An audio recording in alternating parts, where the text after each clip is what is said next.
Hello friends, welcome to the session. இன்றைக்கி ஒரு சின்ன கான்செப்ட் ஒன்று பார்க்க போகிறோம்.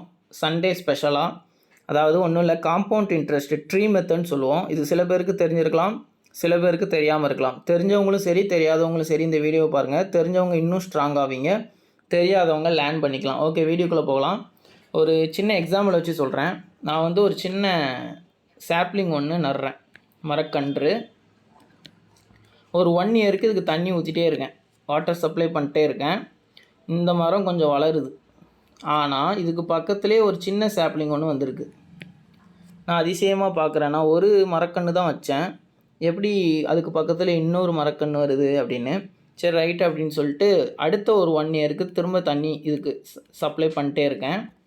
இதுக்கு பக்கத்துலேயே இன்னொரு 2 சின்ன சாப்ளிங் ஒன்று வருது. என்னடா, ஃபஸ்ட் இயருக்கு ஒரு சின்ன சாப்ளிங் ஒன்று வந்துச்சு, செகண்ட் இயர் எண்டிங்கில் செகண்ட் இயருக்கு அப்புறம் 2 சின்ன சாப்ளிங் வந்திருக்கே அப்படின்னு அதிசயமாக பார்க்குறேன். என்னென்னா, நான் இந்த பெரிய மரத்துக்கு தண்ணி ஊற்ற இதோடைய ரூட்டு ஃபார்ம் ஆகி இங்கே ஒரு சின்ன சாப்ளிங் ஒன்று வருது. திரும்ப இதோடைய ரூட் இங்கே ஃபார்ம் ஆகி இங்கே ஒரு சின்ன சாப்ளிங், ப்ளஸ் இந்த சின்ன சாப்ளிங்கோடைய ஒரு ரூட்டு ஃபார்ம் ஆகி இன்னொரு சின்ன சாப்ளிங் வருது. நான் அதாவது என்ன சொல்ல வரேன் அப்படின்னா, இதுதான் என்னுடைய பிரின்சிபல். 10,000 அசீவ் பண்ணுறேன். இன்ட்ரெஸ்ட்டு பெர் இயருக்கு 10%. ஓகேவா? அப்போது ஒரு 1 இயருக்கு அப்புறம் எனக்கு இன்ட்ரெஸ்ட் 10,000க்கு 1000. அடுத்த 2வது இயருக்கு திரும்ப இந்த 10,000க்கு 10% இன்ட்ரெஸ்ட் போட்டு 1000, ப்ளஸ் அது போக எனக்கு ஃபஸ்ட் இயருக்கு வந்துச்சுல்ல, அந்த 1000 இன்ட்ரெஸ்ட்டுக்கு ஒரு 10% இன்ட்ரெஸ்ட்டு போட்டு 100.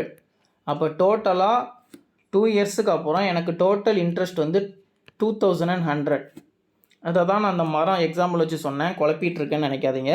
இதுதான் பிரின்சிபல். இந்த பிரின்சிபலுக்கு ஒரு இன்ட்ரெஸ்ட் போட்டு ஒரு சின்ன சாப்ளிங் ஒன்று வந்துச்சு.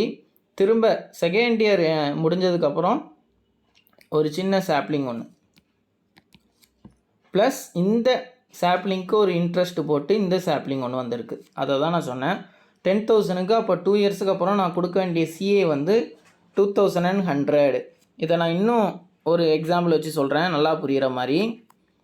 நான் எஜுகேஷன் லோன் ஒரு 1 lakh வாங்குகிறேன் பேங்க்கில் இருந்து. ஏதாவது ஒரு பேங்க் வச்சுக்கோங்க. அதுக்கு இன்ட்ரெஸ்ட் ஒரு 12% பெர் இயருக்கு வைக்கிறாங்க. நான் படிக்கிறேன், ஒரு 4 இயர்ஸ் படிக்கிறேன். 4 இயர்ஸ் படிக்கிற வரைக்கும் எனக்கு இன்ட்ரெஸ்ட் இல்லை அப்படின்னு சொல்கிறாங்க. படித்து முடித்ததுக்கு அப்புறத்துலேருந்து எனக்கு இன்ட்ரெஸ்ட் போடுறாங்க. அதாவது 4 இயர்ஸ் முடிச்சிட்டேன், அதுக்கப்புறம் ஃபஸ்ட் இயர் முடியுது. அதாவது 4 இயர்ஸுக்கு அப்புறம் 5th இயர் எண்டிங். ஸோ அதை நான் ஃபஸ்ட் இயர்னு வைக்கிறேன். ஃபஸ்ட் இயருக்கு அப்புறம் எனக்கு 12% இன்ட்ரெஸ்ட் போட்டு 12,000 வந்திருக்கும். நான் இந்த 12,000 கெட்டலை, ஏன்னா நான் வேலைக்கு போகலை, அதனால் என்னால் கட்ட முடியல. ஸோ 2வது இயர் வருது. 2வது இயர் எண்டிங்கில் எனக்கு திரும்ப இந்த 1 lakhக்கு 12% இன்ட்ரெஸ்ட் போட்டு ஒரு 12,000. அது போக இந்த 12,000க்கு ஒரு 12% இன்ட்ரெஸ்ட் போட்டு 1,440 வருது. அப்போ டோட்டலாக 2 இயர்ஸுக்கு அப்புறம் எனக்கு 28,000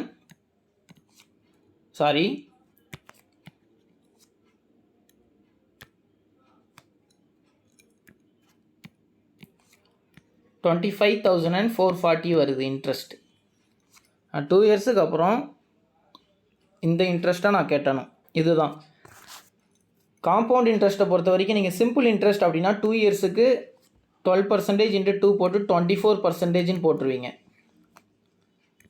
1 lakhல 24% எவ்வளோ பார்த்து 24,000 பே பண்ணிடுவீங்க.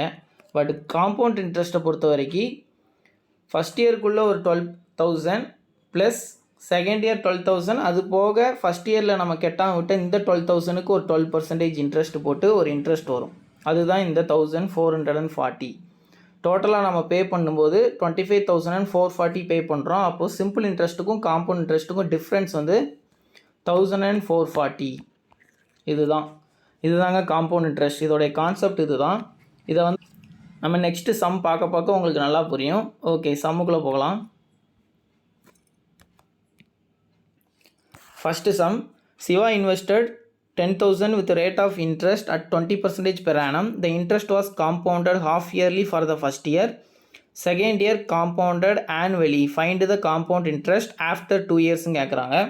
இதில் நல்லா பார்த்தீங்கன்னா தெரியும், ஃபஸ்ட் இயருக்கு வந்து காம்பவுண்டட் ஹாஃப் இயர்லின்னு சொல்கிறாங்க. அப்போது 1 இயருக்கு 6 months வந்து 2 times-ஆ, அதாவது 6 months 2 times வருமா? ஹாஃப் இயர்லி அப்படிங்கிறதுனால கொடுத்துருக்கிற ரேட் ஆஃப் பர்சன்டேஜ் 20%-ஐ 2ஆல் டிவைட் பண்ணிங்கன்னா உங்களுக்கு 10% வரும். ஃபஸ்ட்டு 6 months-க்கு ஒரு 10%, அடுத்த 6 months-க்கு ஒரு 10%.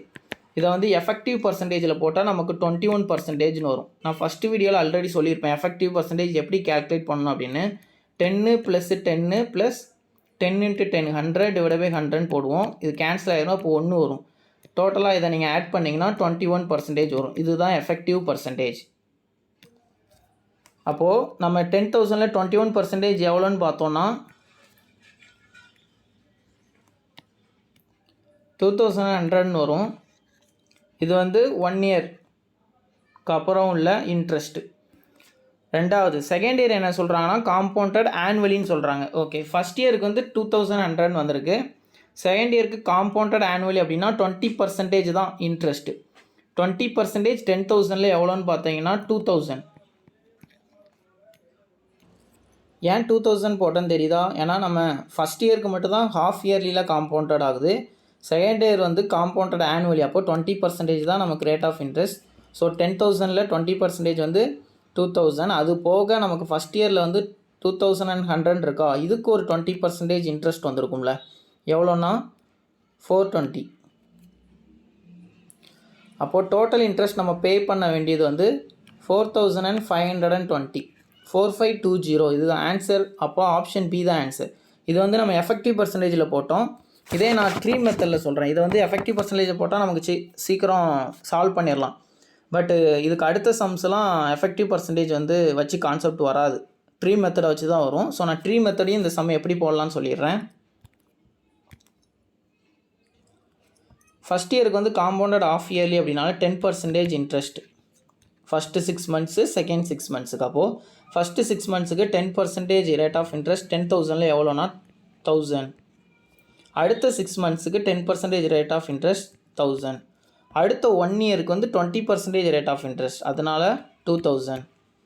திரும்ப இந்த 6 months இருக்குல்ல, இந்த 6 months-க்கு இந்த 1,000-ல் ஒரு 10% ரேட் ஆஃப் இன்ட்ரெஸ்ட் போட்டு 100 வந்திருக்கும். அது போக செகண்ட் இயர் இந்த 1,000 இந்த 1,000 இது ரெண்டுத்துக்கும் 20% ரேட் ஆஃப் இன்ட்ரெஸ்ட் போட்டு 200. திரும்ப இந்த 100க்கு ஒரு 20% ரேட் ஆஃப் இன்ட்ரெஸ்ட் போட்டு 20. டோட்டலாக ஆட் பண்ணிங்கன்னா இது ஒரு 4,000, இது ஒரு 500, இது ஒரு 20. அப்போ டோட்டல் 4,520. இப்படி போட்டாலும் ஆன்சர் நமக்கு சேமாக தான் வரும். இதுதான் ட்ரீ மெத்தட். புரிஞ்சிருக்கும்னு நம்புகிறேன். திரும்ப நம்ம அடுத்த சம்ஸ் பார்க்கும்போது இன்னும் நல்லா உங்களுக்கு புரியும். அப்போது இதோட ஆன்சர் வந்து option B. Okay, next sum பார்க்கலாம்.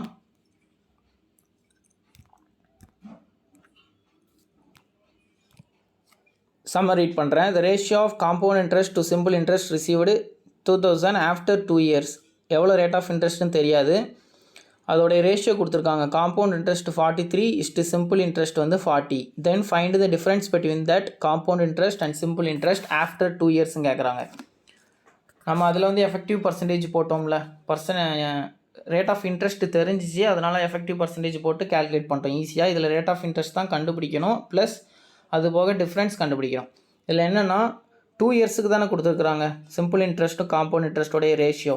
அப்போது சிம்பிள் இன்ட்ரெஸ்ட் வந்து நமக்கு வந்து first year and second year ரெண்டுக்குமே சேமாக தானே இருக்கும். காம்பவுண்ட் இன்ட்ரெஸ்ட்டில் தான் இன்ட்ரெஸ்ட்டுக்கு இன்ட்ரெஸ்ட் போட்டு நமக்கு இன்ட்ரெஸ்ட் வேரி ஆகும். ஸோ சிம்பிள் இன்ட்ரெஸ்ட் வந்து 2 yearsக்கு 40 அப்படின்னா 1 yearக்கு வந்து 20 தானே. 1 yearக்கு 20, செகண்ட் இயருக்கு 20. இது வந்து சிம்பிள் இன்ட்ரெஸ்ட்டு 40. அப்போது இந்த காம்பவுண்ட் இன்ட்ரெஸ்ட் 3 வந்து எதுக்கு வேரி ஆகிருக்கும், அதுதான் ட்ரீ மெத்தட் சொன்னேன். 3 வந்து ஏன் வேரி ஆகும் அப்படின்னா, இந்த ஃபஸ்ட் இயருக்கு வந்த இன்ட்ரெஸ்ட் 20 இருக்குல்ல, அதுக்கு ஒரு இன்ட்ரெஸ்ட் போட்டு 3 வந்திருக்கும். அதுதான் அங்கே காம்பவுண்ட் இன்ட்ரெஸ்ட்டில் 43 வருது. அப்போது 20ல் 3 எவ்வளோ பர்சன்டேஜ்னு பார்த்தீங்கன்னா உங்களுக்கு ரேட் ஆஃப் இன்ட்ரெஸ்ட் தெரிஞ்சிடும். எவ்வளோ வரும்? 15% வரும். அப்போ இதுதான் ரேட் ஆஃப் இன்ட்ரெஸ்ட் 15%. நெக்ஸ்ட்டு சம்மில் என்ன கேட்காங்க அப்படின்னா difference between compound interest and simple interest after 2 இயர்ஸ்னு கேட்குறாங்க. இப்போ வந்து நமக்கு ரேட் ஆஃப் இன்ட்ரெஸ்ட் தெரியுமா? ஸோ நம்ம ஈஸியாக கேல்குலேட் பண்ணிடலாம். எஃபெக்டிவ் பர்சன்டேஜில் கேல்குலேட் பண்ணிடுவோம். 15% ரேட் ஆஃப் இன்ட்ரெஸ்ட்னா 30% சிம்பிள் இன்ட்ரெஸ்ட்டு. எஃபெக்டிவில் வந்து 15%க்கு வந்து எவ்வளோ வரும்? 32.25% காம்பவுண்ட் இன்ட்ரெஸ்ட்டாக வரும். இது வந்து சிஐ, இது வந்து எஸ்ஐ. டிஃப்ரென்ஸ் தானே கேட்குறாங்க. இது ரெண்டுத்துக்கும் டிஃப்ரென்ஸ் வந்து எவ்வளோ? 2.25%. 20,000ல் 2.25% எவ்வளோன்னு பாருங்கள். 45 வரும். அப்போ ஆன்சர் வந்து 45. ஆப்ஷன் பி தான் ஆன்சர். ட்ரீ மெத்தட் தெரிஞ்சதுனால நம்ம இதை ஈஸியாக சிம்பிளாக சால்வ் பண்ணிட்டோம். அப்படி இல்லைன்னு வைங்களேன், நீங்கள் ரேஷியோவை எடுத்து ஃபார்முலா போட்டுட்ருப்பீங்க. P0/100. அதில் வந்து அமௌண்ட் ஃபார்முலா மைனஸ் அதுலேருந்து பிரின்சியை மைனஸ் பண்ணிங்கன்னா சிம்பிள் இன்ட்ரெஸ்ட் ஃபார்முலா போட்டு ரேஷியோ வச்சு கிராஸ் பண்ணி ஈக்குவேஷன் போயிட்டுருக்கோம். நமக்கு ட்ரீ மெத்தட் தெரிஞ்சதுனால இதை சிம்பிளாக சால்வ் பண்ணிட்டோம். ஓகே, நெக்ஸ்ட்டு சம் பார்க்கலாம்.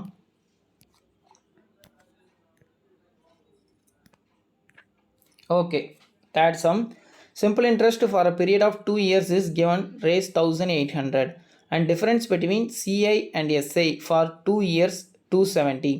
Find the CA for 3 years given that sum is same and rate of interest also same. Simple interest வந்து நம்ம 2 இயர்ஸுக்கு கொடுத்துருக்காங்களா, அதுலேருந்து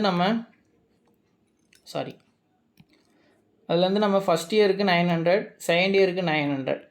காம்பவுண்ட் இன்ட்ரெஸ்ட்டும் அதே சேம் சம் தான், அதே ரேட் ஆஃப் இன்ட்ரெஸ்ட்டு தான். அப்போ 270 ஏன் டிஃபர் ஆகுது அப்படின்னா இந்த 900க்கு ஒரு இன்ட்ரெஸ்ட் போட்டு 270 வந்திருக்கும். 270 900ல் எவ்வளோன்னு பார்த்தீங்கன்னா 30% வரும். அப்போ ரேட் ஆஃப் இன்ட்ரெஸ்ட் வந்து 30%. சம்மில் என்ன கேட்குறாங்க அப்படின்னா find the CA for 3 years given that sum is same and rate of interest also same. 3 இயர்ஸுக்குள்ளே CA கேட்குறாங்க. அப்போது நமக்கு சிம்பிள் இன்ட்ரெஸ்ட் வந்து 30%க்கு 900 தெரியும். ஏன்னா அங்கே 1800 வந்து 2 இயர்ஸுக்கு கொடுத்துருக்காங்க. அப்போது 1 இயருக்கு வந்து 900. இப்போ என்னென்னா 3 இயர்ஸு சிஏ கேட்குறாங்க. சிஏ வந்து நம்ம எஃபெக்டிவில் போடுவோம். 30% 2 இயர்ஸுக்கு எவ்வளோ எஃபெக்டிவ் பர்சன்டேஜ்? 69 வரும். சரி, 2 இயர்ஸுக்கு நீங்கள் எஃபெக்டிவ் பர்சன்டேஜ் கண்டுபிடிச்சிட்டிங்க. தேர்ட் இயருக்கு எப்படி கண்டுபிடிப்பீங்க அப்படின்னு கேட்டால் தேர்ட் இயருக்கு அதே தான் 69. அதாவது இது வந்து 2 இயர்ஸில் வந்து effective percentage plus 30% plus 69 × 30 divided by 100 வரும். இதை நீங்கள் ஆட் பண்ணிங்கன்னா இது ஒரு 99, இது ஒரு 27, 11 பண்ணிங்கன்னா உங்களுக்கு 119.7% வருது. ஓகே, அப்போது நமக்கு டேரெக்டாக 119% எவ்வளோன்னு பார்த்தா ஆன்சர் 9.7%. பர்சன்டேஜ் கேன்சல், 0 0 கேன்சல், இது 30. இதை மல்டிபிள் பண்ணிங்கன்னா 21, 27, 2, 9, அது ஓகே. 3591 தான் ஆன்சர். எஃபெக்டிவில் வந்து 2 இயர்ஸுக்கு வந்து 69% கேல்குலேட் பண்ணிடுவோம்.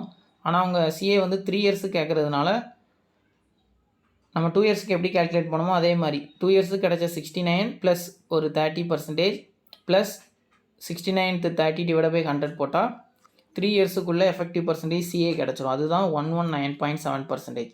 30 தான் 900 அப்படின்னா 119.7% எவ்வளோன்னு பார்த்தா ஆன்சர். ஓகே, நெக்ஸ்ட் சம் போகலாம். இந்த சம்மில் ஃபோர்த்து சம்மில் என்ன சொல்கிறாங்க அப்படின்னா a particular sum was lent out by Ajay on SI and the same sum on CA at a particular rate of interest for a year. He observes that the ratio between the difference of CA and SI for 3 years and 2 years.